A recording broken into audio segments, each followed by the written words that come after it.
Since my previous killer guides seem to have been useful to people in the past, I might as well make more guides on how to beat previously released DLC killers. This time, we'll be discussing the Demogorgon, the killer who I have the most knowledge of. This killer is probably one of the rarest to meet in a trial. However, in the event that the Demogorgon decides to grace you with his presence, there are some things you should know in order to take him on. Let's get started. First off, the Demogorgon is probably the most obvious and loud killer in the game. His footsteps are percussive and distinct, standing out from the rest of the game's ambient noises. He also gives audio cues for almost every action he performs in a match. When he hits a survivor, he screams. When he misses an attack or damages a generator, he also makes a noise. He makes a shrill cry of pain when he breaks a pallet with his face. All of these can be heard by every survivor in the match regardless of distance. These audio cues can tip you off to what the Demogorgon is currently doing, giving you all the reason to sit on a generator in a cozy corner of the map out of harm's way. Next, let's talk about the Demogorgon's power of the Abyss. This power comes with two abilities, his portals and his shred attack. Demi Lovato's portals are often used in one of two ways. The first and most basic tactic is to place a portal right next to a generator and activate it by traveling through it. This will later allow the Demogorgon to see if survivors are working on that generator when he channels his power. Survivors can either cleanse the portal, or take the risk of Gordon Ramsay making a surprise arrival. If the gen is almost complete, or you know Gordon is otherwise occupied, you can probably leave the portal as is. Any other situation, you might want to consider tearing that rectal cavity apart. The second application of Demo's portal is a bit more complicated. A good Demogorgon, will place a portal out of sight, but still near to a generator. Combine this with a perk like Barbecue or Discordance, and the Demogorgon will be presented with a unique opportunity. He can travel through the unopened portal and ruthlessly cut down unsuspecting survivors trying to gen rush. This is obviously a much more dangerous situation for survivors, but there is still a way to counter it. The obvious tip is to walk away from the gen for a few seconds until you know that Delamin isn't coming to tear you a new one. If that's not badass enough for you, you can still listen for the Demogorgon's audio cues. Remember earlier when I said Demo was loud and obvious?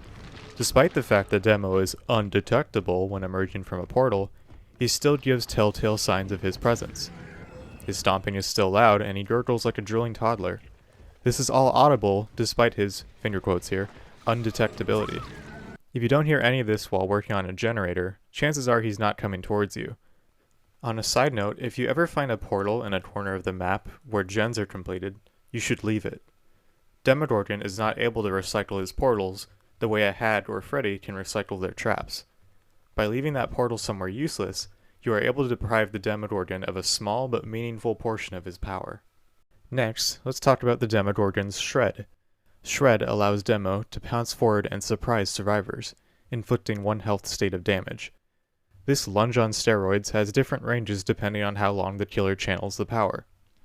It takes 1 full second of charging to reach maximum shred distance, and the Demogorgon suffers a lengthy cooldown in the event that he misses. The shred ability makes many map tiles in the game unsafe to loop, the most notorious of which being the Killer Shack. When looping the Demo at the Killer Shack, running through this door towards the window is a guaranteed hit if you don't try to fake it, or if you don't have enough distance. As a result, it might be a better option to run into the shack from the pallet door. By hitting the fast vault at this tighter angle, the Demogorgon has a smaller window of opportunity to shred you through the window. This tactic can also be applied to TNL walls and 4 lanes.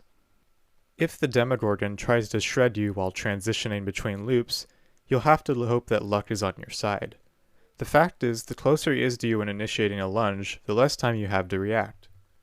If you're currently running along a wall or other obstacle when he lunges, try to dodge away from it. If you're out in the open, adopt the wiggle tactic. This will make it seem to the killer like you are about to dodge in either direction, when really you're still moving in a straight line. This won't always save you, however, so try not to get caught out in the open too often. My final piece of advice is to know what perks are good on the Demogorgon. Dallas Roberts benefits greatly from Save the Best for Last, a perk that increases his successful attack recovery speed if he strikes a non-obsession. This will grant the Demogorgon some serious snowballing potential. Saving teammates from hooks in his presence will almost never be escapable.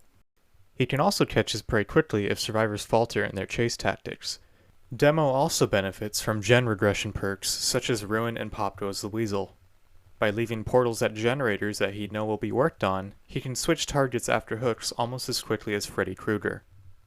All of this means that Demogorgons are going to be very aggressive in and out of chases. As long as you stay calm and know how to safely loop him and his shred ability, you should be able to make it out alive. Alright, that's going to do it for this video. I hope you enjoyed watching and I hope that you learned something new. If you want to see some more, like, comment, subscribe, see which killer you want me to do next and put it in the comments below. I'll see you all later. Peace out.